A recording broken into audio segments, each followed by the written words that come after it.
Magandang araw po mga kamagsasaka. Gusto po ba ninyong magtanim ng luya pero wala kayong enough space at sa Metro Manila kayo nakatira?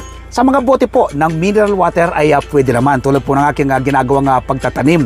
Ang luya po ay gamit na gamit sa ating kusina kapag tayo nagluluto tulad po ng ginisa. Simple pong alagaan at patubuhin ang luya.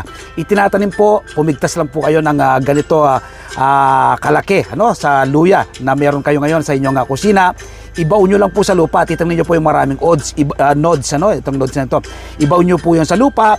Mga 85% po ng kabuuan nito. Magtitira po kayo ng, wag nyo pong ibabaon ng todo, 15% dapat nakalutang po yung kanyang balat. After 15 days po, tutubo na po yan. Kapag tumubo na, usbong na siya ng usbong at magkakaroon ng maraming laman sa ilalim.